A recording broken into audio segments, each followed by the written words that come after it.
Bonjour à tous, bonjour à toutes, bienvenue dans Tailgate, le podcast 100% NFL des équipes de The Free Agent. Au programme aujourd'hui, des équipes dont nous n'avions pas vraiment prévu de parler à ce moment-là de la saison, décrites comme équipes encore un peu justes pour jouer les playoffs en 2024. Avant le début de la saison, elles sont pourtant en position favorable pour accéder à la post-saison.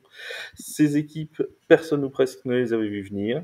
Ce sont les surprises de cette première moitié de saison, des Cardinals aux Broncos en passant par les Commanders, les Vikings et les Steelers. On va mettre à l'honneur ces franchises qui connaissent un succès inattendu en 2024. Quelles sont les raisons de leur succès? Ce succès est-il fait pour durer cette saison? C'est à ces questions. On va essayer de répondre pendant une petite heure avec mon Seb. Salut Seb, comment tu vas? Salut Flav, bonsoir à toutes, bonsoir à tous, bonsoir à toutes. Eh bien, tu m'avais promis qu'on ne ferait pas de podcast de la déprime cette semaine et tu as tenu parole. Je tiens toujours parole. Mais c'est vrai, tu tiens toujours parole. Quand tu me dis on va déprimer, on déprime. Voilà. Et là, tu m'as dit, tu vas voir, ça va être chouette. Et ben oui, ça va être chouette parce qu'on va parler d'équipes alors certaines qui étaient attendues, mais pas à ce niveau-là de performance tout de même. On va débriefer un petit peu tout ça pour y voir un petit peu plus clair. Mon Vince qui est là aussi, qui était là déjà pour le débrief de la week 10 et qui est revenu encore pour ce podcast de milieu de semaine, notre fan des Broncos. Salut Vince, comment ça va? Eh bien, ça va très bien. Écoute, je suis très heureux d'être dans ce podcast pour une simple et bonne raison. Si tu m'as appelé, c'est qu'on va parler de mon équipe.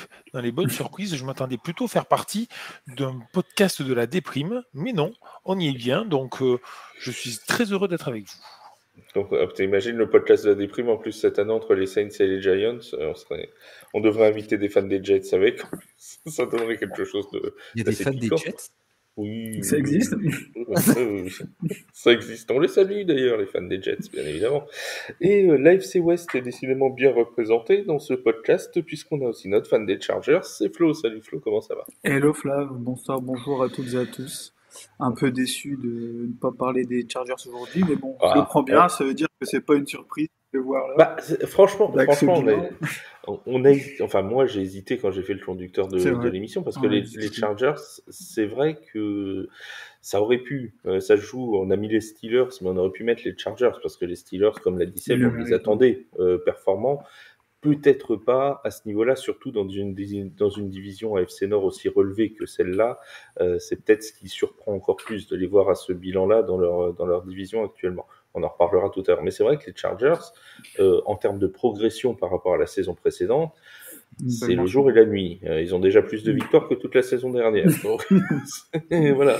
Et eux aussi, ils sont dans une division plutôt relevée, puisque, on l'a dit, les Broncos réussissent bien et les Chiefs sont à 9-0. Donc, franchement, on aurait pu aussi parler des Chargers, et d'ailleurs on pourra en parler rapidement à la fin de l'émission, parce qu'ils le méritent. Donc on fera un coucou aux fans des Chargers, et à Emilien en premier lieu, qui ne croyait absolument pas aux Chargers cette saison, et comme quoi c'est un homme qui sait pronostiquer. En parlant de gens qui savent pronostiquer, je tiens à saluer Waik, notre copain du live de vendredi, et First Bet qui m'a gentiment invité à faire le Touchdown Challenge de cette semaine en NFL, une semaine qui a été simplement impronosticable. Je pense qu'il a fait exprès de m'inviter sur cette semaine-là, je ne sais pas pourquoi. Alors il m'a dit, c'est normal, on invite toujours les meilleurs quand c'est impronosticable. Oui, l'excuse est bien facile, je trouve, mais je le salue quand même, bien évidemment. Bon, les amis, on part du côté de l'Arizona, et cette fois, c'est pas juste pour leur stade qui reçoit le Super Bowl. Non, cette année, ce sera la Nouvelle-Orléans. Parce que ces derniers temps, quand on parlait de l'Arizona, c'était juste parce que le Super Bowl était là-bas. Bon, c'était sympa, mais bon, c'est tout. Cette fois, les Cardinals semblent plutôt bien réussir dans cette saison 2024. Alors Seb, je vais te donner la parole en premier, parce que c'est ta division. Est-ce que ça te surprend, toi, ce bon début de saison des Cardinals? On rappelle 6-4 pour l'instant pour Arizona. Tu sais, comme on dit dans la NFC West, longtemps Arizona dans l'Arizona. Et Harry ne zone plus du tout cette saison. Il va falloir commencer à prendre les Cardinals au sérieux. Ils sont 6-4, ils sont en tête de la NFC West. Certes, une victoire de différentiel avec San Francisco, une NFC West qui est plutôt chargée, puisqu'entre le premier et le deuxième, il n'y a qu'une victoire, et qu'entre le deuxième et le troisième, quatrième, il y a une victoire également. Donc une poule qui est beaucoup plus compétitive. ce à quoi on s'attendait en début de saison. Et puis surtout, les Cardinals, ils sortaient quand même d'une saison 2023 qui avait été compliquée, beaucoup d'axes à améliorer, une défense qui, la saison dernière, encaissait 26,8 points par match et surtout 143,2 yards par match au sol. C'était les portes ouvertes. Et ils ont eu une intersaison qui a été plutôt discrète sur la free agency. Ils se sont renforcés où il le fallait, notamment en attaque en draftant Marvin Harrison Jr. pour booster le rendement offensif. Et ça a réussi. Marvin Harrison Jr., il a 33 réceptions, 599 yards et 6 touchdowns. Et en défense, en draftant Darius Robinson pour là aussi donner un petit coup de pied aux fesses à cette escouade qui en avait bien besoin. L'attaque et la défense sont toutes les deux classées 13e jusqu'ici. C'est leur place. Cette équipe, elle a une vraie carte à jouer dans la division. Pour aller plus loin, ça sera peut-être un petit peu plus compliqué en revanche. Oui, alors c'est vrai que ce que tu dis, c'est intéressant parce que la 13e position, toujours, oui, toujours, mais c'est vrai, mais ça reflète exactement ce qu'on semble voir. C'est-à-dire que c'est pas une équipe où on se dit forcément waouh, l'attaque est incroyable et super performante, ni la défense waouh est super performante. C'est vraiment une équipe qui semble bien équilibrée. Alors tu l'as dit, hein, effectivement, la division est particulièrement serrée. Donc, peut-être qu'ils finiront deuxième, peut-être même troisième des divisions, ça on le verra à la fin de la saison, mais peut-être même premier aussi, hein, c'est tout à fait possible, on ne sait pas. Mais en tout cas, c'est une équipe qui semble actuellement bien équilibrée. On va parler un peu de Kyler Murray, Flo, est-ce que toi, c'est un quarterback, on le sait, qui a été gêné beaucoup par les blessures. Cette saison, pour l'instant, les blessures le laissent tranquille et il a l'air de vraiment avoir vraiment progressé pour le coup. Ouais, alors je suis très content pour lui qu'il soit revenu comme ça à 100% et à un bon niveau. De base, c'est pas vraiment le profil de quarterback que j'aime beaucoup. Il est quand même très petit pour jouer dans la ligue. On t'aime pas les jambes petites, toi. Voilà.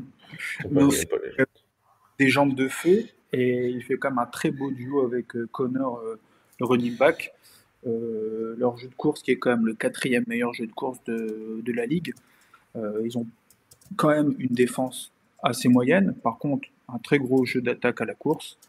Donc je suis très content de revoir Kyler Murray à ce niveau, surtout que pour moi c'est une des plus grosses surprises là au niveau des 5 équipes qu'on va parler.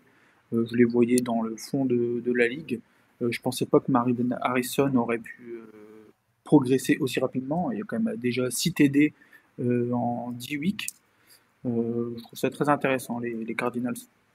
Juste pour information, pour donner quelques stats sur Kyler Murray cette saison, pour l'instant en 10 matchs, c'est donc 69,2% de passes complétées, 2058 yards, 12 touchdowns, 3 interceptions. Il se rapproche un petit peu de sa saison de 2021. Si j'ai pas de bêtises, c'était la saison où les Cardinals avaient commencé en boulet de canon avant de baisser le pied. C'est bien celle-là, il me semble, il faudrait vérifier. En tout cas, ils avaient fini avec 9 victoires, 5 défaites, et Kyler Murray était à 69,2% de victoires, 24 touchdowns et 10 interceptions. Donc on est grosso modo sur le même étiage si on prend les temps de passage à la mi-saison. Donc c'est vraiment... ouais, est-ce que c'est une nouvelle renaissance, Vince, de Kyler Murray, de cette attaque des Cardinals ? Effectivement, de toute façon, on l'avait senti dès le début de la saison, il avait sorti quelques gros matchs et ce qui choque, c'est qu'on l'a vu beaucoup plus mobile, mais pas forcément pour se projeter tout de suite vers l'avant. Je trouve que là où il a vachement progressé, c'est sur son jeu de patience, son jeu de passe pour aller essayer d'aller trouver des receveurs. Ce qui l'aide beaucoup, c'est son tie-end, Trey McBride, qui lui permet d'avoir une belle soupape de sécurité sur ces jeux flats assez courts. Il faut rappeler que ce tie-end, c'est le receveur qui compte le plus de yards en réception de l'équipe, alors qu'il a un match de moins que les autres, puisqu'il a été blessé un match. Donc, il a été targeté quand même 65 fois sur 9 matchs. C'est quand même assez important.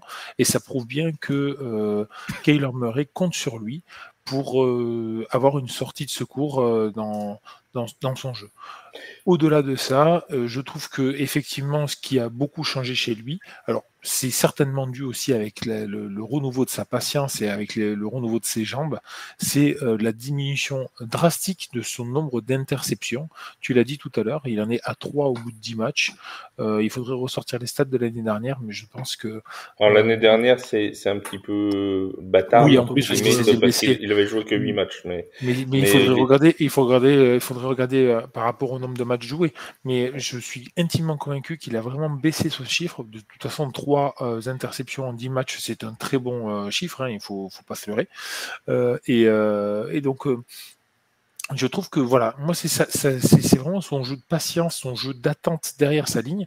Certainement qu'il a dû avoir confiance un petit peu plus en sa ligne, ou je ne sais pas ce qui s'est passé.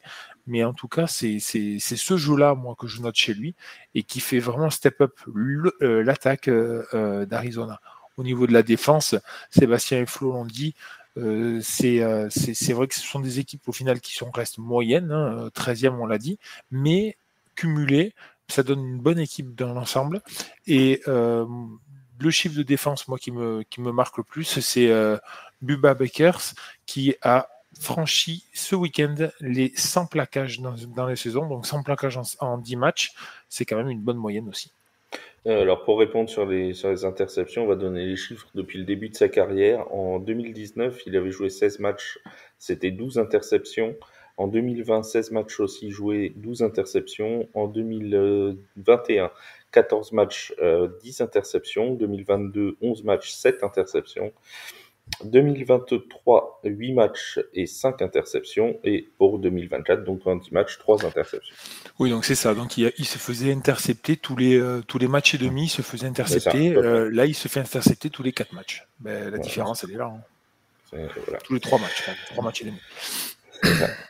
Voilà, donc c'est un vrai progrès quand même pour notre ami Kyler Murray. Le reste du programme pour Arizona, c'est quoi? C'est Seattle 2 fois, il y aura aussi les Patriots, il y aura aussi les Panthers, il y aura les Rams. Est-ce que c'est une équipe qui peut aller chercher au moins les 10 victoires? Elles sont, a priori, elles sont dans le calendrier. Il faut pas oublier, il y a Minnesota aussi dans 2 semaines. Oui, j'ai pas tout donné, mais j'ai donné celle qui là, il y a les 3 semaines qui viennent. Ils ont Seattle, Minnesota, à nouveau à Seattle, à Minnesota, à nouveau Seattle. Là, il y a une triplette qui peut être compliquée à négocier parce qu'aller à Seattle, c'est jamais facile. Et puis, ça va être des adversaires de division qui ont besoin de sa victoire. Aller à Minnesota, même si on dit que les Vikings, ils ont un petit coup de mou. Alors, coup de mou, à mon avis, à relativiser quand même. On va en parler de toute façon, juste après. Voilà, c'est quand même des clients.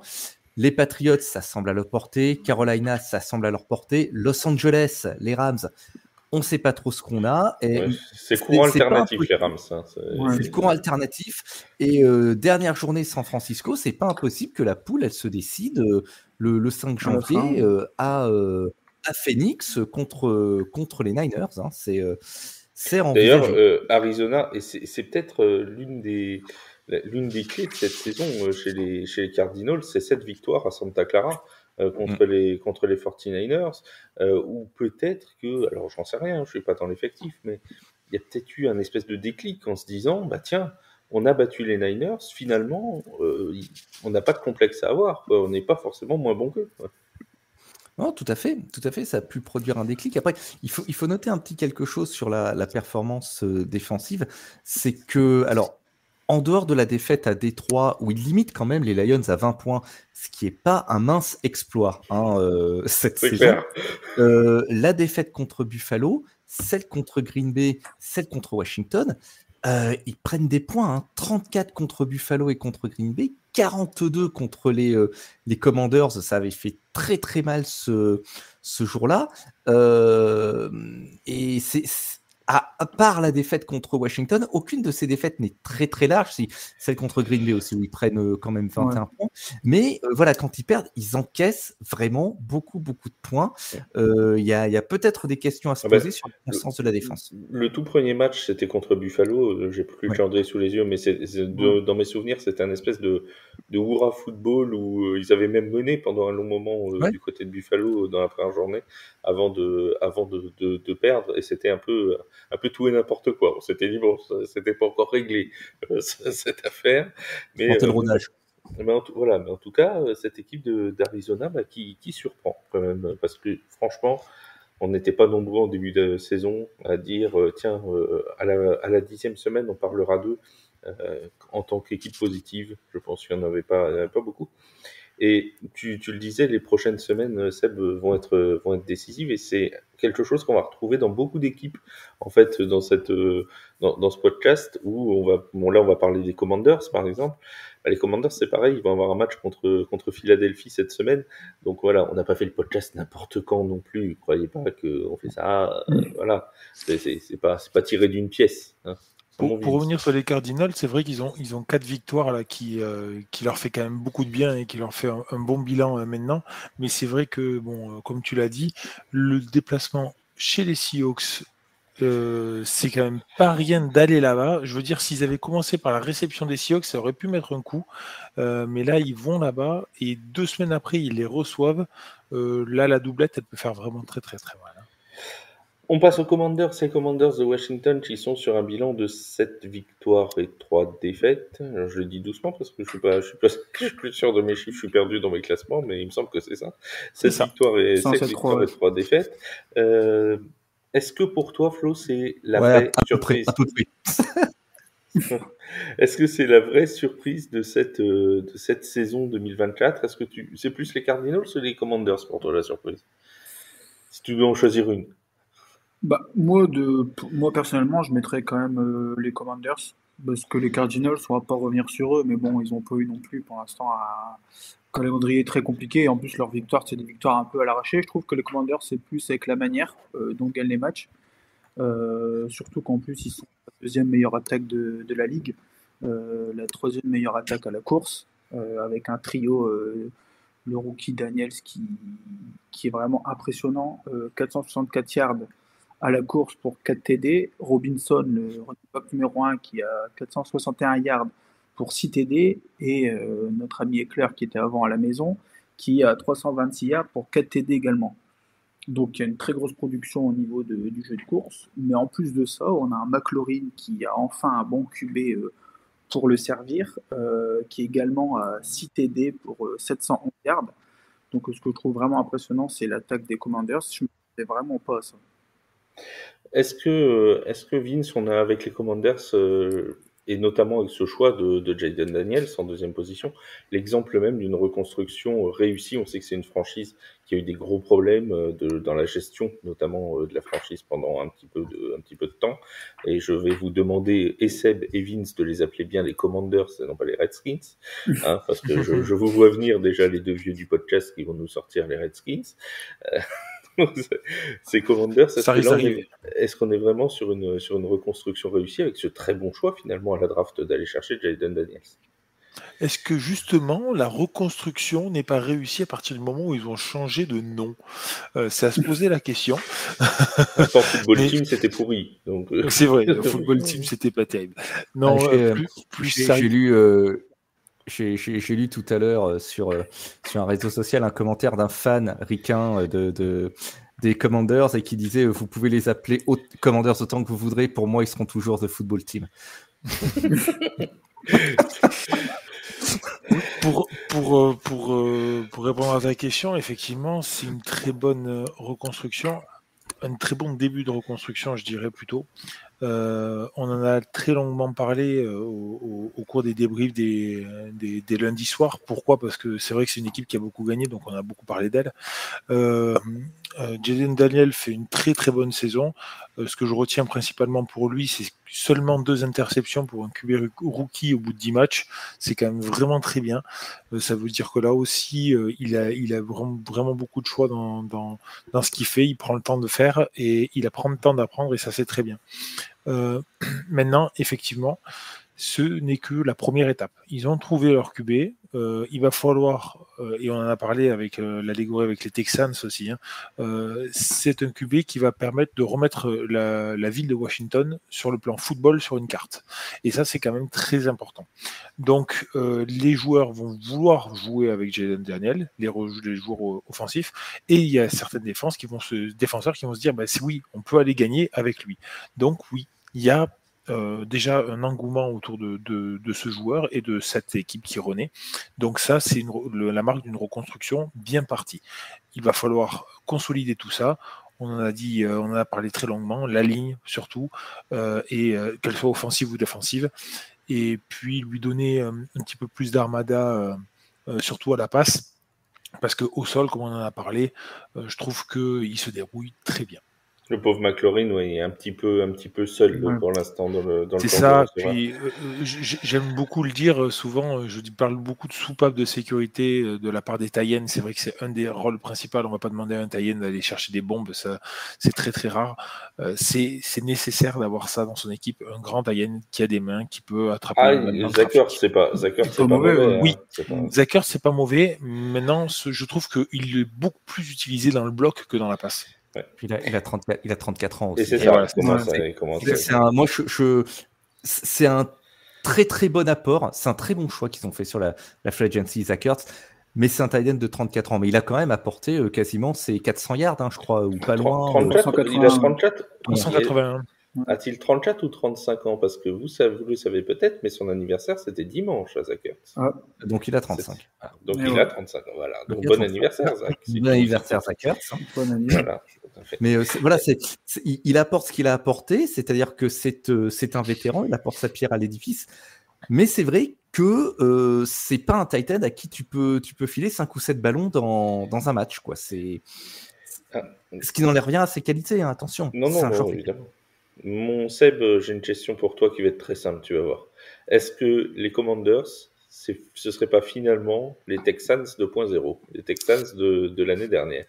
Je suis complètement d'accord avec cette remarque parce que là aussi, on a une équipe qui zeros to heroes, en fait, qui part de très très bas pour arriver très haut, avec un quarterback rookie et surtout un quarterback rookie qui est choisi en 2 en plus. Alors déjà qui est choisi en 2 également et qui surpasse le QB1 de la draft précédente et de loin, largement, 2 fois. De très très loin, et surtout qu'on n'attendait pas à un tel niveau. Enfin voilà, il joue aussitôt. Je vais faire la même observation que je faisais la saison dernière avec CJ Stroud. On dirait qu'il joue déjà comme un vétéran. Il est particulièrement précis. Il panique jamais. Le seul point, moi, qui me faisait un peu peur, c'est sa façon de courir, ou plutôt de ne pas se protéger quand il courait. Il s'est déjà grandement... C'est vrai qu'au tout début de saison, il a fait peur. Ses premières courses, je me suis dit, lui, il va... La tête en avant et tout. Anthony Richardson, il y en a beaucoup. C'est ce que j'allais dire. Il y en a beaucoup. Il y a beaucoup de supporters des Commanders qui disaient que c'était le nouveau RG3, parce qu'eux, ils l'ont bien connu, forcément. Mais ils en ont eu peur à un moment donné. RG3, moi, pour avoir regardé ses matchs à l'époque, je suis partenaire d'un type qui s'est fait commotionner 2 fois et plier le genou dans le mauvais sens dans la même saison, quoi. Donc, c'est chaud. Mais Jayden, il a l'air de s'être amélioré là-dessus. Donc, je pense que l'avenir est radieux. Et surtout, il y a quelque chose dont on ne se rend peut-être pas compte, c'est que c'est une reconstruction qui arrive en 2 temps. Il y en aura d'autres, très certainement, mais là, on vit le 2e temps. Auparavant, il y a eu la reconstruction administrative et surtout de l'image de ce club qui avait été particulièrement écorné par l'équipe dirigeante précédente et par Dan Snyder. Et le groupement d'investisseurs qu'il a acheté a fait de très très gros efforts la saison dernière pour reconstruire l'image du club avant de le reconstruire sportivement. D'ailleurs, on a tous été un peu surpris lors de la nomination du nouveau head coach cette année, de Dan Quinn, puisque tout le monde attendait un autre nom qui venait du Sérail, et puis finalement non. Et on oublie un petit peu ça, qu'il y a eu tout cet effort autour de l'image du club et de la structure du club elle-même pour en faire quelque chose de sain. Et je pense que du coup, ça se ressent sur le terrain, et qu'en plus, cette équipe, comme on l'a dit déjà à plusieurs reprises, redevient attractive. Il y a des joueurs qui veulent, des joueurs pros actuellement, free agent ou future free agents, qui veulent venir jouer à Washington parce que ce club, il a de l'avenir et qu'il a sans doute une fenêtre de tir qui est en train de s'ouvrir en grand. Pas pour cette saison, je ne vais pas aller jusque-là, mais ils vont être dans la conversation d'ici une saison ou deux.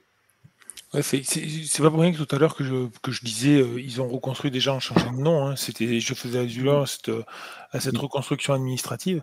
Et puis pour rejoindre le comparatif avec les Texans, c'est exactement ce que disait Seb et ce qu'on disait avant. C'est-à-dire qu'ils partent de rien, ils ont un QB, et le QB, les gens ont envie de venir jouer. L'année dernière, on a vu le nombre de personnes qui ont voulu venir jouer avec CJ Stroud.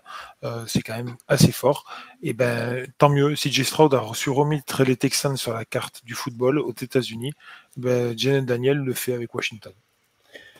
Oui, Flo, tu voulais j'ai juste une petite précision justement pour ajouter à ça, c'est pour pas oublier du coup l'arrivée de Magic Johnson en tant que copropriétaire des Commanders, qui justement amène un souffle nouveau à cette équipe, et pourquoi pas essayer de ramener un peu le showtime de Los Angeles à Washington avec un QB comme Daniels. En tout cas, c'est bien parti. La seule différence qu'il y a entre, pardon, excuse-moi, Flav, mais la différence qu'il y a entre CJ Stroud et les Texans et Jalen Daniels avec les Commanders, c'est que Jalen Daniels court beaucoup plus. Ouais, c'est pas le même profil quand même. Ah oui, c'est pas forcément le même profil, mais c'est vrai que l'histoire. Non, mais donc ça veut dire que tu n'équipes pas ton équipe de la même manière, c'est tout. Tout à fait. C'est clair. Alors, j'ai quand même, je vais mettre un petit peu je vais contrebalancer cette belle image des Commanders. Vous allez voir avec une stat que m'a envoyé Jordan, qui avait fait le podcast avec nous ces 2 dernières semaines, qui m'a dit tiens, ça va être intéressant pour ton podcast.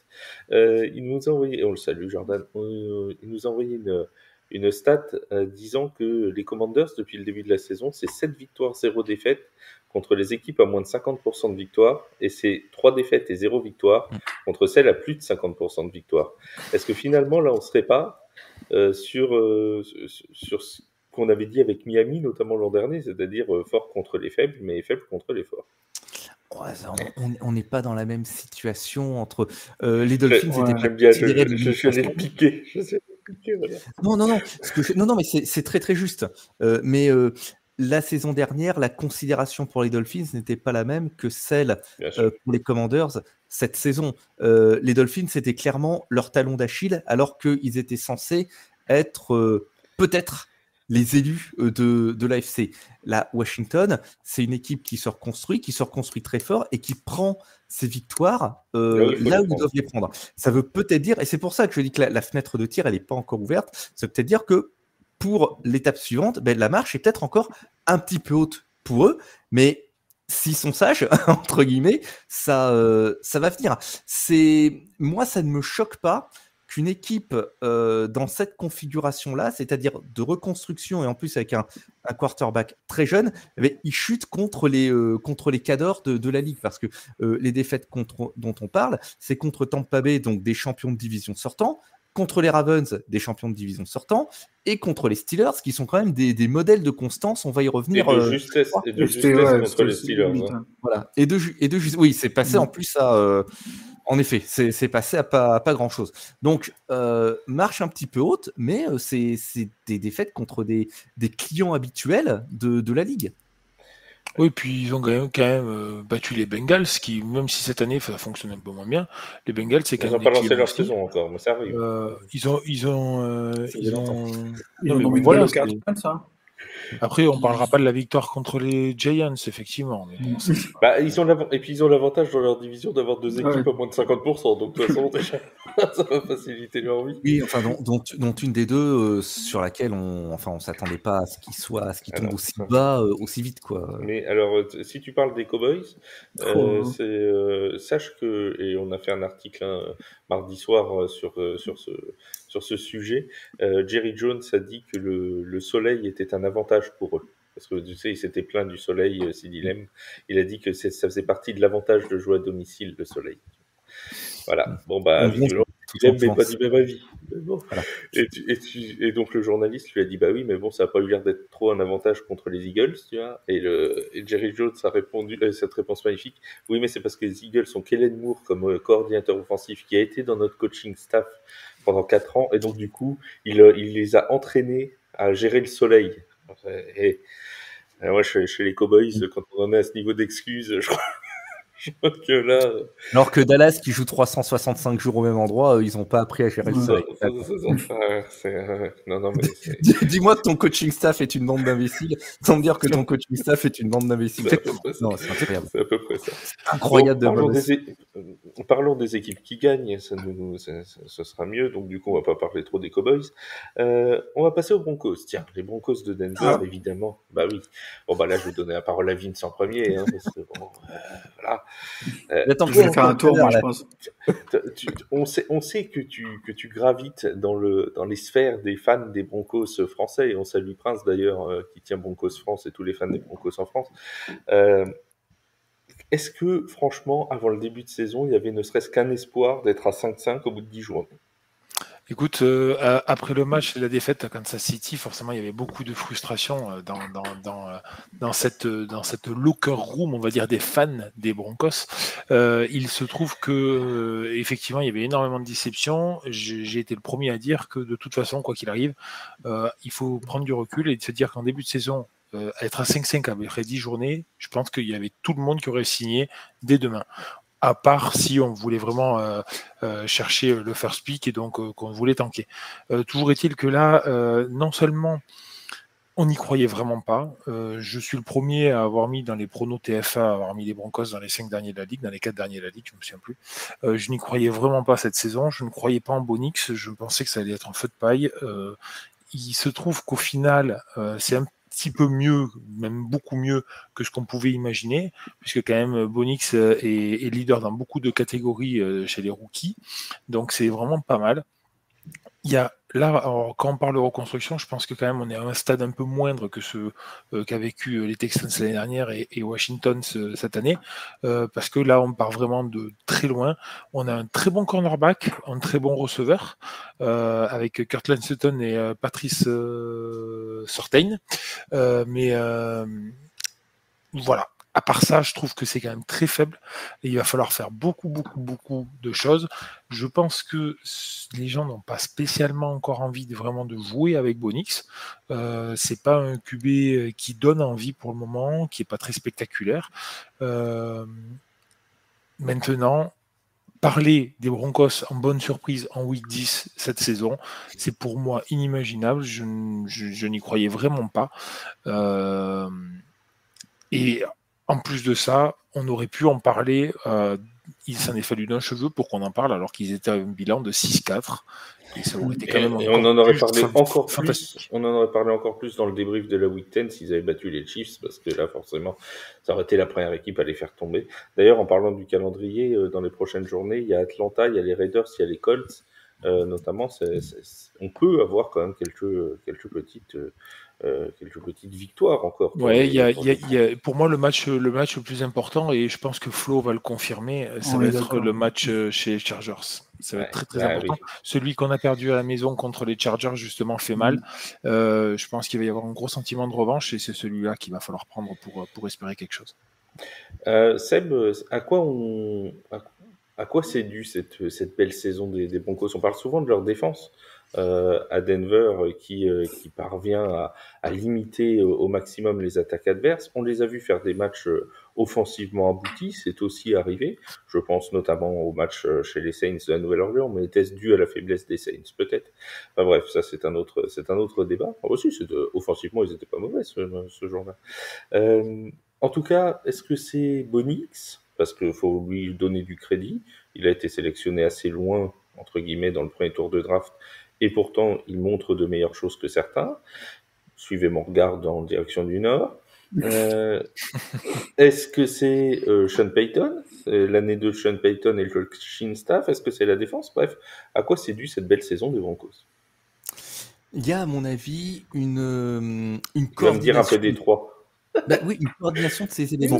Moi, je pense que tout part déjà de Sean Payton, parce que pour sa première intersaison complète au sein des Broncos, il prend quand même des décisions radicales.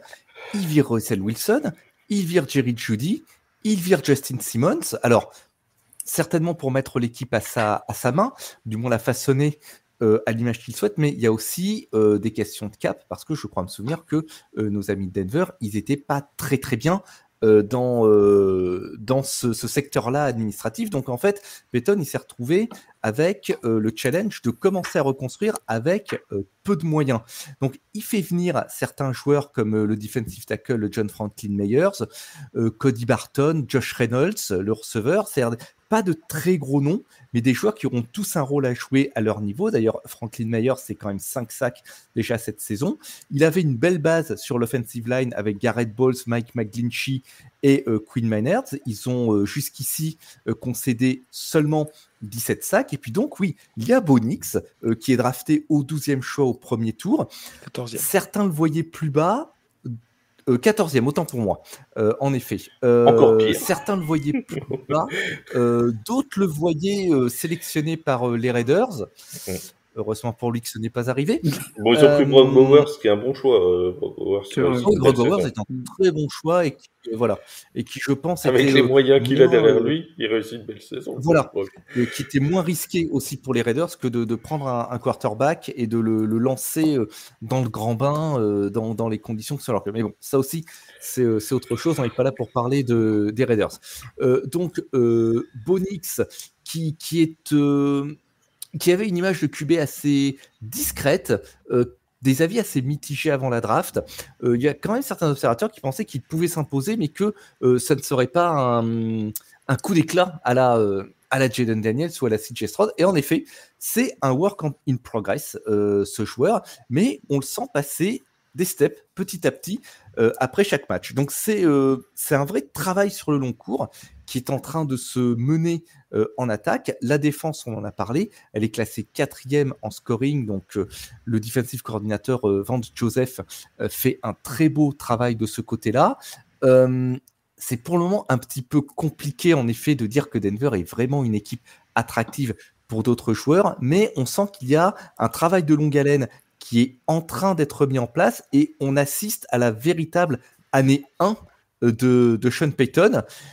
Moi, je pense que ça se place plutôt sous de bons auspices. Il va falloir faire les bons choix au moment de la free agency et de la draft. Et je n'ai pas regardé la situation du cap de Denver, mais effectivement, ça va être un élément déterminant pour choisir de quelle façon ils vont vouloir reconstruire. Le cap est plutôt pas mal. Par contre, on a perdu beaucoup de tours de draft avec l'arrivée de Russell Wilson encore. Je crois qu'il nous en manque encore pas mal. Ouais, Wilson, le trade Wilson a fait mal, ouais. Puis surtout que moi je trouve que une des plus grosses pertes, c'est Noah Fent qui part Seahawks. Mais bon, ça c'est mon avis. Question chaude qui va être plus générale et je la garde pour toi parce que tu es concerné au premier plan. Est-ce que ce qui peut pas gêner aussi la progression des Broncos actuellement, c'est pas leur division finalement, parce que se retrouver avec les Chiefs qui sont toujours, on peut gloser tant qu'on veut sur la chance, les arbitres, ce que vous voulez, enfin ce qu'on lit depuis des semaines et des semaines sur les Chiefs, sur Taylor Swift ou sur ce que vous voulez. Il n'en reste pas moins que les Chiefs sont à 9-0, et ça, que les gens le veuillent ou non, c'est comme ça quand même. Et je suis pas fan des Chiefs, mais bon, à un moment, c'est le bilan, c'est le bilan. Bon, les Chargers, t'es bien placé pour le savoir, ils sont plutôt sur une dynamique positive aussi. Les Raiders, c'est un petit peu une autre problématique. C'est un petit peu une autre problématique. Mais est-ce que cette progression des Broncos peut pas être ralentie par les deux équipes, les Chargers et les Chiefs, qui se trouvent dans leur division, ou est-ce qu'au contraire, ça va pas les booster pour performer encore plus? Ouais, moi je trouve pas que ça les ralentit parce que finalement, quand on voit les 2 matchs qu'ils ont fait contre les Chargers, qui ont quand même bien fait chier, surtout la défense, je vais en parler un peu après, et le match qu'ils ont fait contre les Chiefs, finalement, ça peut leur donner des bonnes idées pour la prochaine saison. Ils ont des bonnes bases à construire. Je trouve qu'ils se bossent sur un très gros jeu défensif. Comme dit Seb, c'était la 14e défense de la ligue. C'est la 11e contre la course. On sait que c'est une équipe très agressive. C'est la deuxième équipe qui effectue le plus de sacs. Donc, grosse pression sur les QB adverses. J'ai noté qu'il y a quand même 4 joueurs de cette équipe qui sont à plus de 5 sacs. Donc c'est quand même énorme. Le seul petit regret que j'ai, et on verra à l'intersaison, c'est que Patrick Sutton est un peu seul comme cible pour Bonix. Ce sera intéressant d'avoir du monde un peu derrière, que ce soit un autre vrai receveur ou un tight end un peu plus à calibre au-dessus. Mais je suis content quand même de la saison de Bonix. Il s'adapte moins bien qu'un Daniels qu'on vient de parler, mais je trouve quand même que c'est une bonne première saison pour lui. Pour reprendre ce que disait Flo, je pense qu'effectivement, moi, je suis assez d'accord avec ce qu'il a dit. Et effectivement, les Raiders sont un petit peu à la traîne. Mais entre Chargers et Broncos, je pense qu'il y a une vraie rivalité là, pour jouer le deuxième. Et ils se tirent vraiment la bourre depuis pas mal de saisons. Moi, je vois bien cette division-là. Pourquoi pas amener 3 équipes en playoff d'ici 2 ou 3 ans. Ça peut même être le cas dès cette saison, oui. Même ça peut être le cas cette saison, mais on va dire régulièrement. Et la rivalité Chargers-Broncos peut vraiment s'instaurer aussi là-dessus. Je pense qu'il y a une très très chouette histoire à raconter avec cette rivalité Chargers-Broncos parce que on a 2 clubs qui traînaient un peu dans le ventre mou, voire plus, de la ligue, qui sont tous les 2 repris par 2 entraîneurs de renom qui sont en train de façonner les 2 clubs à leur image. L'effet Harbaugh, moi je croyais beaucoup à l'effet Harbaugh pour les Chargers, et ben il est là et ça va être super à suivre dans les années à venir. Après, c'est vrai que bon, leur handicap, c'est qu'ils ont l'ogre Kansas City dans leur poule et c'est vrai que ça te remonte le challenge, mais peut-être que dans les 1, 2, 3 années à venir, vu le chemin sur lequel elles sont lancées, je pense en particulier aux Chargers, c'est peut-être un de ces 2 clubs qui vont les faire chuter. Après, ce que je me dis aussi, c'est que pour un compétiteur, tu viens dans une division relevée avec 2 belles équipes en face de toi, tu sais que tu as à minima 4 matchs sous les feux des projecteurs, avec des beaux duels, des belles rivalités. Donc tu as 4 matchs dans la saison à minima sous le feu des projecteurs. C'est quand même pas mal, moi je trouve. C'est exactement ce que nous disait Marc-Angelo Souma avec les Mousquetaires de Paris dans une autre dimension, mais qui disait qu'il ne voulait pas quitter la poule du Rainfire qui est double champion ELF parce que justement ça permettait aux Mousquetaires de les jouer 2 fois par saison et de se frotter ce qui se faisait de mieux au niveau de la ligue. Et donc que eux, s'ils devaient choisir, bon c'est pas eux qui choisissent les répartitions de conférences, mais s'ils devaient choisir, ils resteraient avec le Rainfire et ils se feraient un plaisir un jour d'aller les battre parce que ils auront progressé à leur contact. C'était une vraie volonté de rester avec ce qui se fait de mieux dans la ligue et non pas d'avoir une poule facile entre guillemets pour s'en sortir facilement et finalement chuter en play-off. Et on salue au passage Marc-Angelo Souma et tous les mousquetaires de Paris qui sont nombreux à nous écouter en plus dans le podcast Tailgate, donc on les salue bien évidemment. On passe aux Vikings du Minnesota, les Vikings qui alors je sais que Seb il va réagir parce qu'il a dit tout à l'heure qu'il voulait parler des Vikings, mais on va donner la parole à Flo en premier. Les Vikings qui ont gagné les Vikings. Bravo, on me censure. Parce que non, je sais que toi tu vas avoir tu vas vouloir nous parler pendant des minutes et des minutes des Vikings, je te sens bien. Je te sens grand fan de Sam Darnold. Mais c'est vrai que tu l'as week 2. Hein, on a eu un début de saison, Flo, des Vikings absolument incroyable. C'est parti dans tous les sens. Je me rappelle encore avant la week 1, quand ils allaient jouer contre les Giants, on se disait, les cotes étaient quasiment équilibrées, tout le monde se disait, les Vikings, si les Giants veulent gagner un match, il va falloir commencer par celui-là, parce que les Vikings, cette année, ça donnera rien. Ils avaient JJ McCarthy comme quarterback qui s'est blessé en pré-saison. Du coup, ils se sont retrouvés avec Sam Darnold. On se disait, à part Justin Jefferson, bon, ça va pas aller loin.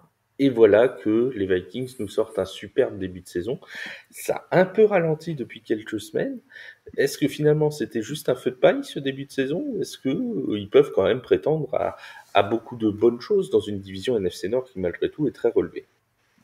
Alors c'est vrai, je pensais aussi, je trouve que ça un peu soufflé, mais au final ça continue de gagner. Les 2 défaites qu'ils ont, il y a une défaite contre les Lions.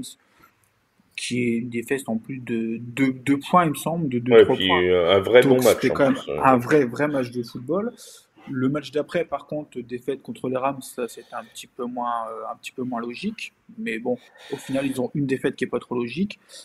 Encore une fois, une équipe qui est importante de noter, qui est une grosse défense, la 8e meilleure défense de la ligue, première défense contre la course. C'est l'équipe qui fait le plus d'interceptions. C'est la 6e équipe au niveau des sacs. Et c'est la 3e équipe qui encaisse le moins de points par match. Donc, ils se basent sur une grosse défense. Ils se basent sur un Justin Jefferson qui est encore en feu, qui est le 2e meilleur receveur de la ligue avec 831 yards et 5 touchdowns. Sam Darnold, c'est un peu mitigé parce que j'ai noté quand même qu'il était à 17 TD et 10 interceptions. Mais finalement, encore une équipe qui se base sur une grosse défense et un jeu offensif plus que correct, et ça gagne des matchs.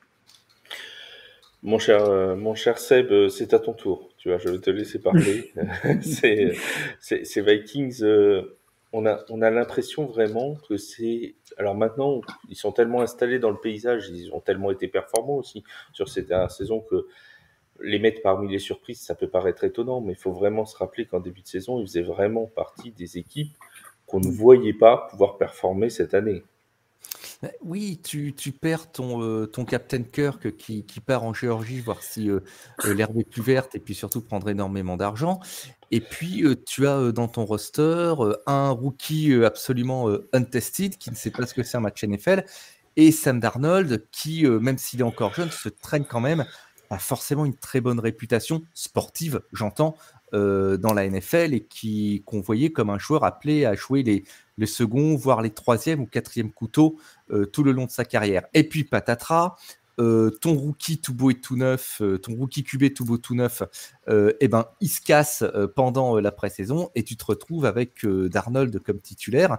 Donc beaucoup se disent la saison est enterrée.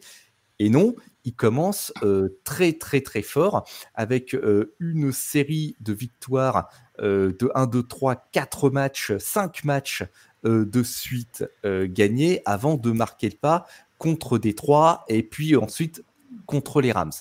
Là, effectivement, actuellement, ils sont 7-2. Ce qui inquiète un petit peu, c'est que, comme tu l'as précisé, Flo, Sam Darnold, il retombe peut-être dans ses mauvais travers. Il a lancé 5 interceptions sur les 2 derniers matchs, dont 3 contre Jacksonville dimanche dernier. Dans un match qui a été pas le meilleur de la Week 10.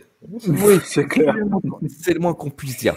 Après, faut quand même noter que c'est un club qui a des victoires sur Houston, sur San Francisco, sur Green Bay, et que dans les 3 prochaines semaines, ils vont affronter Tennessee, Chicago et Arizona. Ça semble plutôt accessible. Donc, le feu de paille de début de saison, pour le moment, moi, je resterai très modéré sur cette remarque.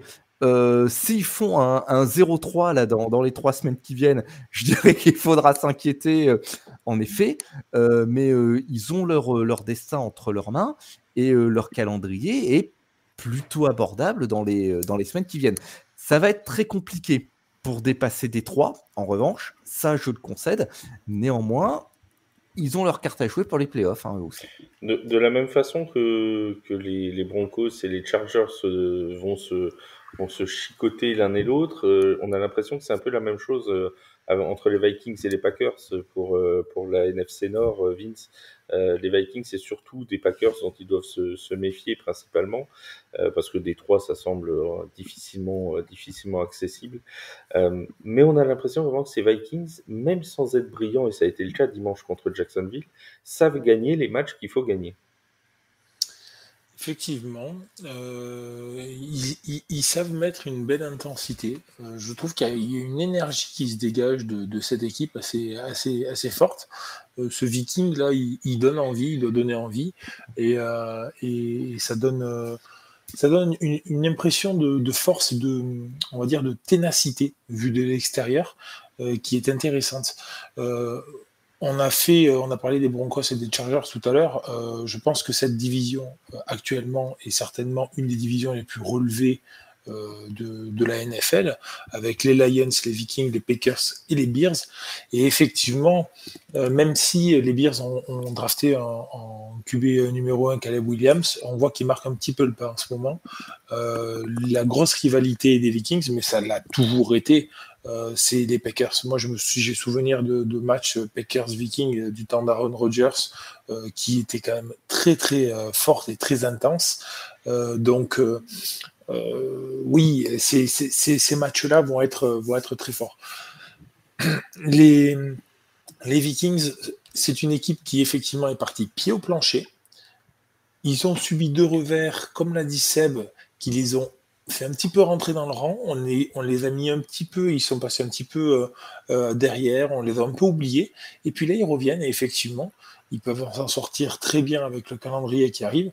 Moi, je les vois aller en play-off et je les vois même faire une bonne post-season parce qu'ils ont quand même assez de monde et assez d'expérience pour pouvoir y aller et pour pouvoir faire des choses. La grosse différence qu'il y a avec les équipes dont on a parlé avant, c'est que le QB, il a plusieurs saisons dans les jambes et il a quand même plusieurs saisons, même sans être blessé, hein, parce qu'on a parlé des Cardinals avec Murray qui a jamais fait une saison vraiment complète. Sam Darnold, ça faisait longtemps en tout cas, il en avait fait, mais Voilà. c'était il y a 2-3 ans.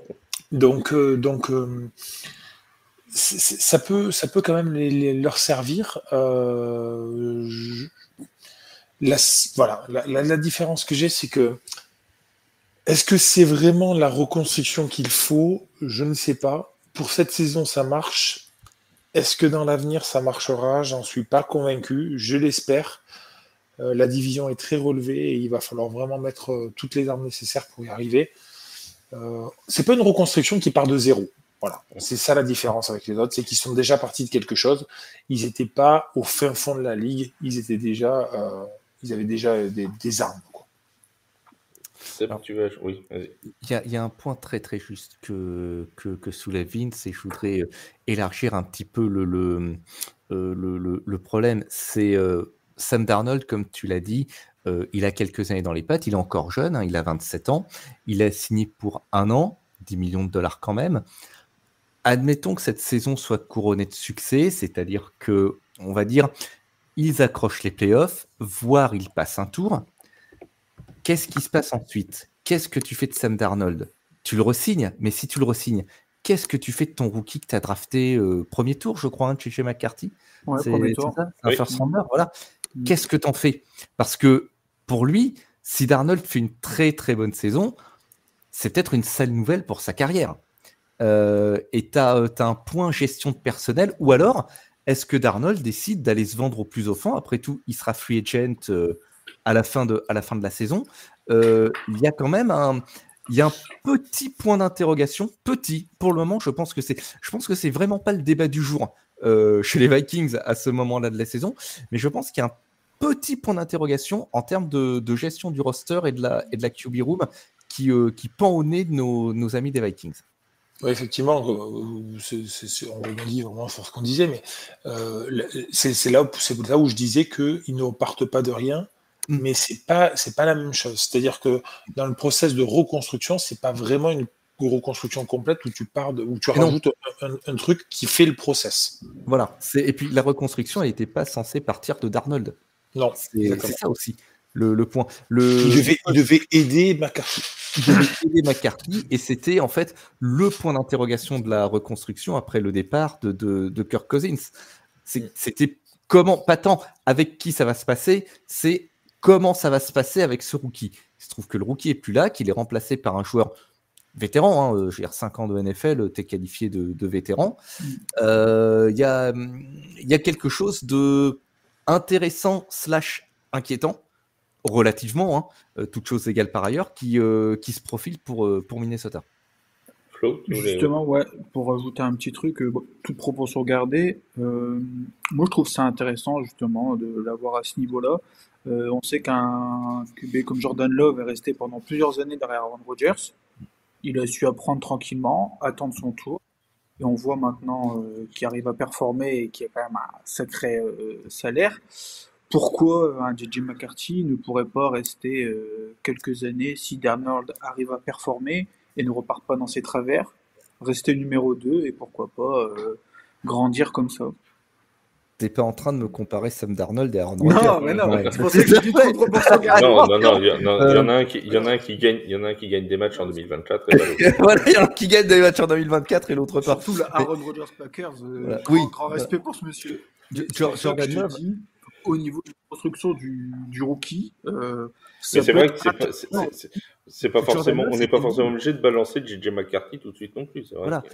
Mais Jordan Love, c'était le deal. Il avait été aussi drafté à l'époque pour cornaquer un peu, pour piquer un peu au vif Aaron Rodgers qui commençait à faire la tête à Green Bay. Et c'était un peu le deal aussi. C'était de le garder en couveuse pour remplacer le dieu de la lumière quand il allait partir alors à la retraite. C'est pas Amon-Ra, le dieu de la lumière Amon-Ra, c'est le dieu de Saint-Brand. Donc le deal n'est pas tout à fait pareil. Là, c'est parce que McCarthy, a priori, il était parti pour être le starter. C'était c'est du début, on lui donne le job, et puis mince, l'élu est cassé, et le job, il peut pas le prendre. On va casser notre jouet. On va casser le jouet. Après, c'est avant Noël. Drafté en combien, McCarthy 9 ou 10 Top 10, je crois. Il venait d'être champion universitaire en plus avec Michigan. Ouais. Pour moi, c'était 9 ou 10.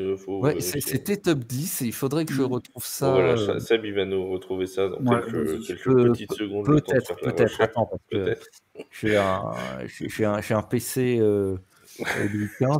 Hein.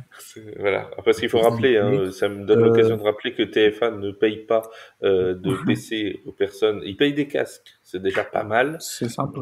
Mais ils payent pas le PC. Donc, c'est peut-être la prochaine étape. Dixième, c'est ça, ouais. Dixième, ouais. Voilà, merci. Tu vois, Seb, tu as un PC encore assez performant, il n'y a pas besoin de passer à la caisse pour Charles tout de suite. Tu vois, c'est une bonne chose. Tu aurais dû dire que tu n'avais pas trouvé, on aurait pu demander ça comme ça. Ça va venir, on va le faire passer à la caisse. Il n'y a pas de raison. Ça se trouve, il va faire une apparition pendant les live Thanksgiving, l'occasion pour moi de rappeler qu'il y aura 2 matchs commentés en direct pendant le week-end de Thanksgiving, ce sera le 28. Jeudi 28 novembre à 22h30 le match entre les Giants et les Cowboys, et le vendredi 29 novembre à 21h ce sera celui entre les Raiders et les Chiefs de Kansas City. Les 2 matchs seront donc commentés en intégralité par les équipes de TFA et avec des guests en plus sur les plateformes Twitch et YouTube. Donc venez avec nous discuter des matchs, discuter de la NFL, ça nous fait toujours plaisir. Oui, venez surtout le match du jeudi soir, parce que vous serez notre seul plaisir de la soirée. J'ai puni l'équipe du jeudi soir, c'est les punis. Ceux qui n'ont pas été sages pendant les podcasts, ils ont été mis tous le jeudi soir. Voilà. Apparemment, je parle trop, les podcasts sont trop longs quand je suis là. Je suis puni de Giants. Avec Yaya. Avec Yaya. Tu l'as bien mérité, voilà. Yaya, Tutur, Bertrand, non mais vraiment. Quoi. Le seul qu'on a mis là, c'est Bertrand, parce qu'il pouvait que là, mais sinon les autres, c'est les punis. Non, il y aura Wake pour remonter le niveau, évidemment. Voilà, bref, il y aura plein de monde. Ce sera fort sympathique, bien évidemment. Bon, les amis, on n'a pas terminé, parce qu'il nous reste Pittsburgh encore à faire. Sacré morceau. Ouais. Et Pittsburgh et les Steelers de Pittsburgh, moi j'ai cette première question, Flo, c'est pourquoi est-ce qu'on n'arrête jamais de les sous-considérer? Tous les ans, c'est un peu pareil. On disait l'AFC Nord va être très fort. Il y a les Ravens, il y a les Bengals qui auront lancé leur saison dès la week 1 cette fois. Il y a les Browns qui sortent d'une saison où ils sont allés en play-off. Bon, il y avait Deshaun Watson, on avait oublié cette variable-là. Mais et on s'est dit, les Steelers, finalement, même avec Russell Wilson, même avec Justin Fields, on va y revenir. Est-ce que ça va bien s'adapter dans cette AFC Nord? Et la patatras. Et pour l'instant, ça se passe plutôt pas mal, cette victoire de défaite. Pourquoi est-ce qu'on sous-considère tout le temps les Steelers? C'est une bonne question, parce que, encore une fois, on va parler de ce qu'on sait, leur grande force et leur défense, qui est la 5e meilleure défense de la Ligue. La deuxième, je crois, en points. La deuxième en points, même, non? C'est la deuxième, exactement, qui encaisse le moins de points cumulés par match. C'est la 4e défense contre la course. C'est la 7e meilleure défense en interception, qui fait le plus d'interceptions. Au final, c'est un peu compliqué leur attaque parce qu'ils ont eu 2 quarterbacks, du coup. Le premier, Fields, qui a joué 6 matchs. Je trouve qu'il a fait quand même 6 bons matchs, parce qu'il a plus de 1 milliard pour 5 touchdowns et une seule interception seulement. Il ajoute à ça, il me semble, 5 touchdowns également à la course, je pense, de lui-même. C'est un très bon ratio. Et Garrett Wilson, donc, qui a fait les trois derniers matchs. Russell Wilson. Russell Wilson, pardon, pas le même. Garrett, c'est pas le même, non. Ouais, c'est pas il est moins bon à la passe. C'est clair. Il est meilleur à la réception au chacun d'entre eux. Donc Russell Wilson qui a 737 yards et 6 touchdowns et seulement une interception également. Donc je trouve ça très intéressant, surtout qu'on voit une nette amélioration du niveau de Pickens, qui est le 9e receveur de la ligue avec le plus de yards, 639 yards pour seulement 2 TD, et un nouveau tight end qui est très performant également, Freuermont, qui a 281 yards et 3 TD aussi. Donc c'était une équipe très impressionnante des Steelers, très étonnante également. Est-ce que finalement, on n'a pas, Vince, là, les fruits pour les Steelers d'une intersaison qui a été parfaitement bien gérée des deux côtés du ballon? On se rappelle de l'arrivée de Russell Wilson pour 3 bouchées de pain, de l'arrivée de Justin Fields pour 2 paquets de pépitos. Bref, on a eu une intersaison où ils se sont renforcés à moindre frais. Mike Tomlins, il va falloir en parler quand même de cet homme-là. Je trouve que il est incroyable dans la gestion de son effectif. Tout le temps, on dit qu'il a tort de faire les choix qu'il fait, et tout le temps, ça marche. Typiquement, le fait de bencher Justin Fields, tout le monde lui est tombé dessus. Pourquoi? Comment ça se fait? Tout ça. Et Russell Wilson fait une très bonne deuxième partie de saison pour le moment. Ça marche plutôt pas mal, même si en termes de passes complétées, Russell Wilson est quand même un petit peu en dessous de Justin Fields, puisqu'il est seulement à 58,8%, quand Justin Fields était à 66,3%. Au-delà de ça, je trouve que effectivement, on part sur une assise défensive très forte, une pression très très bonne de la part des deux lignes, qu'elles soient offensives et défensives. Et ça, c'est le jeu de base maintenant de ce football américain-là, moderne, où on demande à la ligne d'être hyper mobile, hyper bloquante, hyper protectrice, et donc en fait de savoir tout faire. Mike Tomlin a trouvé la recette pour pouvoir le faire, a retrouvé la recette pour pouvoir allier tout ça, et je trouve ça très intéressant. Pour moi, il y a quand même une grande, aussi, comme l'a dit Flo, une personne qui est à la base de tout ça, c'est George Pickens, qui attire beaucoup le feu des projecteurs de par ses highlights, qui donne beaucoup aussi de vision à la franchise, et qui est de plus en plus disponible dans le... on va dire dans le mid-range, qui arrive beaucoup plus à jouer dans le trafic, et ça c'est quand même quelque chose de très important. Là où il faut falloir faire attention, c'est justement sur ce George Pickens qui fait un peu des sorties, on va dire un peu moyennes, des fois sur le terrain. On l'a vu bousculer des adversaires alors qu'il n'y avait pas du tout le ballon, que le jeu était déjà arrêté, tiré par la grille. Il faut faire attention à ça. C'est la FC Nord. Ouais, mais il va falloir faire un peu attention à ça. Et il si va ça pas se falloir met pas des beignes, pas trop se disperser. Mais je confiance en Mike Tomlin là-dessus. Là encore, ce n'est pas vraiment une reconstruction, c'est plus une continuité de la part des Steelers. Là où, par contre, on attendait à forcément un déclin à un moment donné, et ben non, ils sont toujours là, ils sont toujours dans la continuité. Ben Roethlisberger est parti depuis plusieurs saisons, et on a l'impression qu'ils sont toujours là et toujours dans les discussions pour faire les playoffs, et c'est quand même quelque chose de très fort. Ben Roethlisberger, on a eu du mal à le passer là quand même. Hein. Il a glissé. Hein, c'était Big Ben qui a glissé. Mon cher Seb, tu opines du chef. Alors, je te laisse rebondir sur ce que dit Vince sans même poser de questions. Alors j'opine du chef et je dis oui, absolument. Oui, absolument d'accord avec cela. Je suis absolument d'accord avec cela. Ça a été une intersaison très payante pour les Steelers, hein, comme on l'a dit. Certes, l'arrivée de Wilson et Fields, 2 offensive linemen draftés, Troy Fautanu et Zach Frazier, et tout ça, c'est en train de payer. Ce que je voudrais nuancer un petit peu, c'est que on va parler de l'attaque. Leur attaque aérienne, elle est classée, si ma mémoire est bonne, 26e de la ligue. Et moi, je pense que la raison principale, c'est qu'il faut donner un petit peu d'aide à George Pickens. Il n'y a pas Pat Freiermuth, c'est encore un petit peu trop juste pour qu'il ait ce volume de jeu-là. Il faut un autre receveur. Il y a Mike Williams. Il y a Mike Williams qui vient d'arriver. C'est encore trop tôt pour savoir s'il va avoir ce type d'impact. Mais il faut un autre receveur pour le soulager un petit peu. Alors, heureusement, le jeu au sol fonctionne très, très bien parce qu'il est classé 8e de la ligue et ça reste la base du jeu offensif des Steelers. Et comme tu l'as dit, Vince, on a l'impression que ce club, il n'est jamais en reconstruction parce que la reconstruction, entre guillemets, elle est constante.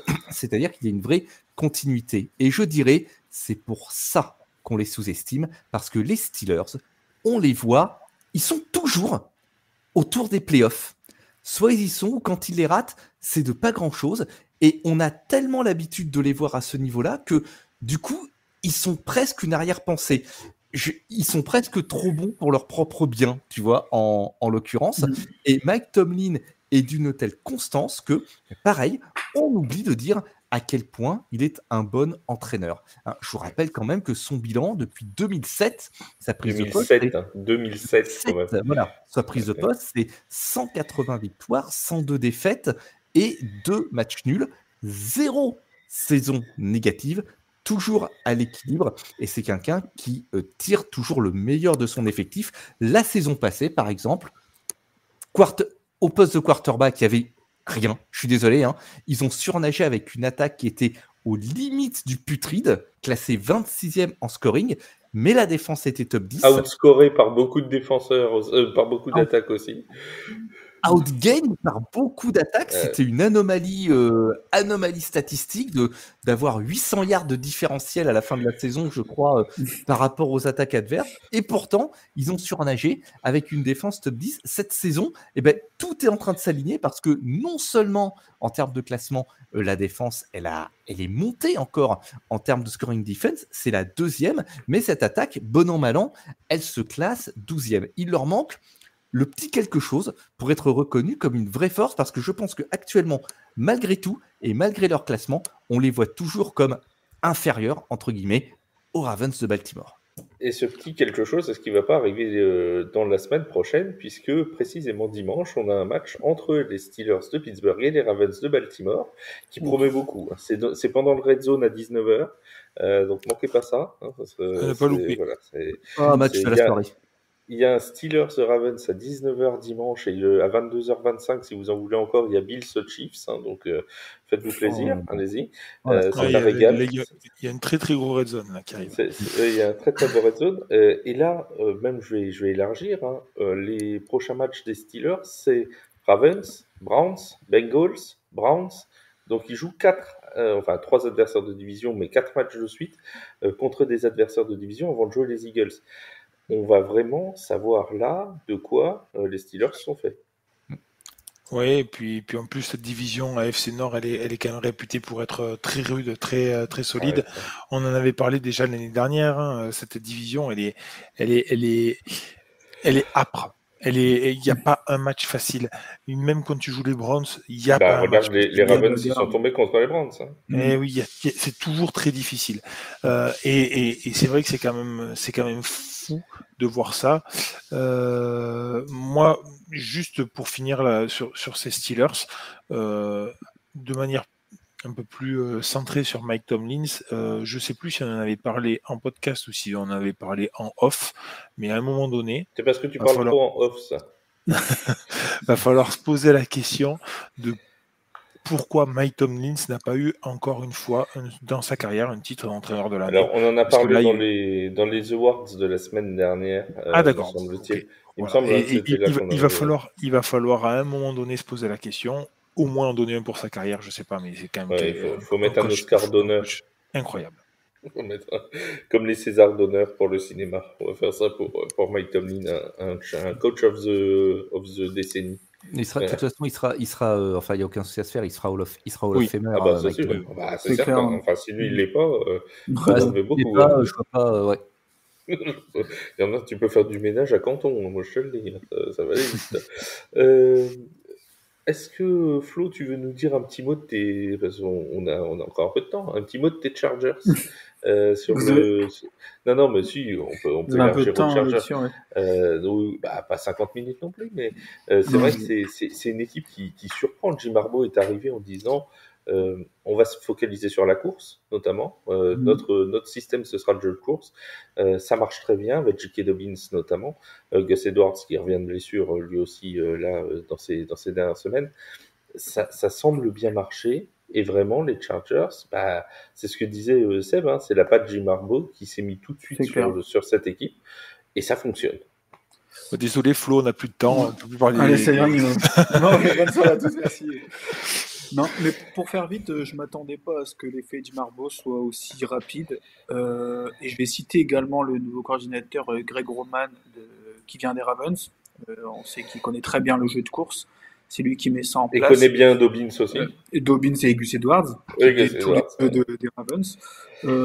Justin Herbert, incroyable cette saison. On voit également l'effet Jim Harbaugh sur lui. Je le sens en confiance, il est serein. Il n'a aucun receveur star, pour moi, pour le moment.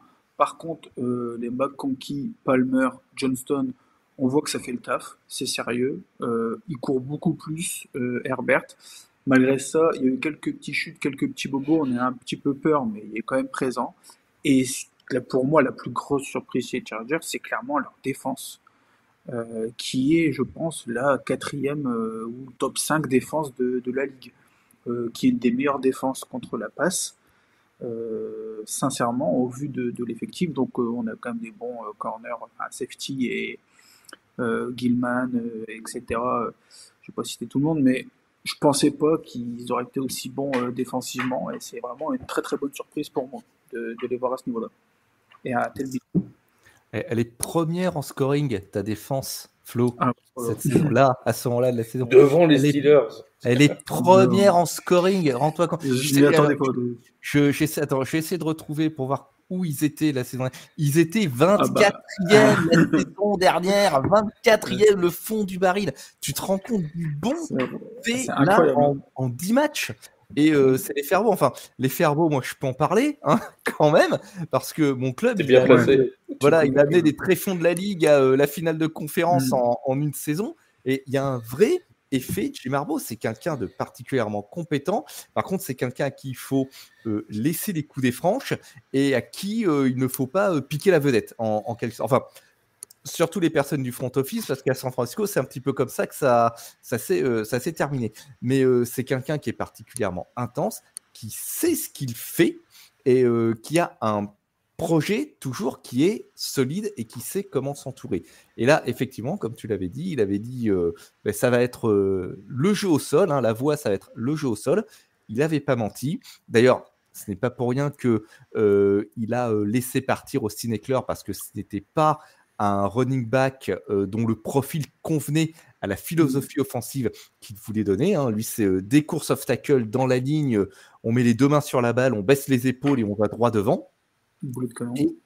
Et pour ce qui est de Justin Herbert, quand tu peux te reposer sur un jeu au sol qui est un peu plus solide que ce dont tu as l'habitude et que tu n'es pas obligé de prendre tous les jeux à ton compte et tenter de sauver la vie de l'univers entier à chaque snap, oui, forcément, tu es plus serein. C'est certain. On a vraiment cette équipe des Chargers qui performe très très bien. Alors c'est une bonne chose aussi pour la NFL en général, pour la NFC, pour l'AFC West également. Et pour petit rappel, la dernière fois que Jim Harbaugh est allé au Super Bowl, c'était à la Nouvelle-Orléans. Je dis ça, je dis rien. Voilà. Après, c'était pendant le Harbaugh Bowl contre les Ravens. Ce qui n'est pas impossible Chargers, encore cette année. C'est vrai. Mais pour les Chargers, il y a quelque chose. Ça peut être super. La finale de conférence. Pour ce qui est important pour les Chargers aussi, ça va être cette bataille de Los Angeles. Les Rams ont gagné un Super Bowl en étant à Los Angeles. Pour autant, ils n'ont pas réussi à fédérer la ville derrière leur équipe. Je trouve qu'il y a Los Angeles n'a pas réussi encore à se placer derrière une ou l'autre équipe. Exactement. La construction que fait les Chargers en ce moment, l'arrivée de Jim Harbaugh, la mise en lumière de Herbert, de ce jeu au sol avec Dobbins et tout, et de cette défense qui est quand même assez forte et assez impactante, fait que la ville de Los Angeles se tourne de plus en plus vers les Chargers. Je trouve que là, il y a quelque chose de très important à faire pour cette franchise-là. Arriver à mettre la ville dans sa poche serait un vrai plus pour elle, et ça lui permettrait aussi de franchir un cap. La 11e semaine de compétition démarre donc dans la nuit de jeudi à vendredi avec le match entre les Eagles de Philadelphie et les Commanders de Washington. Match, on en a parlé pour les Commanders, particulièrement important. Alors attention, ça va se dérouler avec des petits conditions climatiques particulièrement sympathiques puisque on aura seulement 4 degrés normalement du côté de Philadelphie. Bon. Pour ce dimanche, 17 novembre, on va avoir un Red Zone assez intéressant. Les Bears qui vont recevoir les Packers en NFC Nord, les Lions qui vont recevoir les Jaguars, les Titans qui seront opposés aux Vikings, les Dolphins face aux Raiders, les Patriots face aux Rams. Les Saints accueilleront les Browns de Cleveland, le retour de Jameis Winston du côté de la Nouvelle-Orléans. Les Jets qui vont recevoir les Colts, les Steelers dans le choc de 19h, qui accueilleront donc les Ravens de Baltimore. Les Broncos à 22h affronteront les Falcons d'Atlanta dans un match là aussi particulièrement important pour les deux équipes d'ailleurs. Les 49ers qui vont recevoir les Seahawks et les Bills qui reçoivent les Chiefs.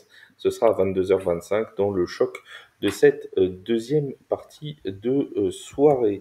Le Sunday Night Football opposera les Chargers aux Bengals et le Monday Night Football verra les Cowboys recevoir les Texans de Houston et cette fois ils ne seront pas gênés par le soleil puisque le match aura lieu à 20h30 et que le soleil sera déjà couché du côté de Dallas. Les prochains rendez-vous sur TFA, ce sera vendredi sur les coups de 22h, 22h15. Le live pour présenter cette 11e semaine de compétition avec Bertrand et Waïk et on se retrouve ensuite avec toute la team, avec Vince, avec Seb, avec Yaya pour débriefer tout ça mardi prochain. N'oubliez toujours pas d'aller lire les articles, de télécharger l'application si ce n'est pas encore fait, de nous noter sur Spotify, sur Apple Podcast, faire un petit rating, mettre des étoiles, c'est toujours sympathique, ça prend 3 secondes et bien évidemment d'aller écouter aussi les podcasts des copains de la NBA, de la MLB pour leur donner beaucoup de force. Merci Seb, merci Flo, merci Vince d'avoir été avec moi. On se dit une très bonne fin de semaine à tous et à très vite sur TFA. Salut tout le monde. Salut.